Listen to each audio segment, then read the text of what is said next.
Hello everyone, welcome back our channel. ఈ రోజు మన ఛానల్లో ఏంటంటే ఇంక నిన్న వైజాగ్ వెళ్ళాం కదా, అదంతా కూడా చాలా లెంతీ వీడియో అయిపోయిందని చెప్పేసి నేను ఇంకా డ్వాక్రా బజార్ సెపరేట్గా పోస్ట్ చేస్తున్నాను. ఇంకా పిల్లలు అయితే డ్వాక్రా బజార్ ఎదురుగా ఐస్ క్రీమ్ బండి ఒకటి ఉంటే అక్కడికి తీసుకెళ్లారు. ఐస్ క్రీమ్ ఏం అడుగుతారా అని అనుకుంటే వాళ్ళకి పుల్ల ఐస్ కావాలన్నారు. ఇంక పుల్ల ఐస్ అయితే కొనిస్తాం.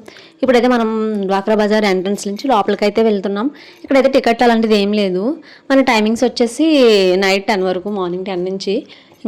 నేను ఎగ్జిబిషన్స్లో అన్నా వెళ్తే ఏదో ఒకటి కొని వస్తాను, కానీ డ్వాక్రా బజార్స్కి వెళ్ళినప్పుడు మాత్రం అసలు ఏమీ కొన్నాను. ఎందుకంటే చాలా అంటే చాలా ప్రైజ్లు ఎక్కువ ఉంటాయి మనకి. మనం అసలు అది బయట అయితే అంత కూడా ఉండవు, అంతలా చెప్తారు డ్వాక్రా బజార్లో ప్రైజ్లు అనేవి. మరి వాళ్ళు ఓన్గా తయారు చేసి పెట్టుకోవడం వల్ల ఎందుకో ఏంటో తెలియదు, కానీ ప్రైజ్లు అయితే ఎక్కువగానే చెప్పేస్తారు.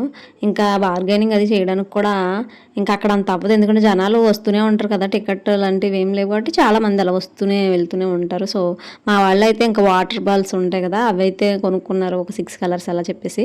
ఇంకా మేమైతే ఇంకేం కొనలేదు. ఇంకా పిల్లలకి బొమ్మలు కూడా కొందామని చూసి అడిగాం, కానీ చిన్నది అది మనకి మీషోలో 80 రూపీస్ అలా ఉండేది, అక్కడ అడిగితే 250 అలా చెప్పారు. ఇంకా అందుకని చెప్పేసి మేము ఏమీ కొనలేదు పిల్లలకి, ఓన్లీ వాటర్ బాల్స్ ఒకటే కొన్నాం.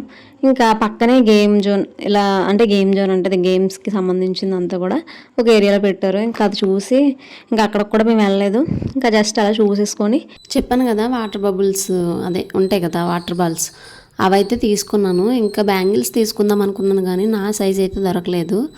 ఇంకా నెక్స్ట్ టైం మా ఊర్లో కూడా ఎప్పుడు అవుతూనే ఉంటాయి ఎగ్జిబిషన్స్, ఇంకా అక్కడైనా సరే తీసుకోవచ్చు అన్నట్టు బయలుదేరిపోయాం.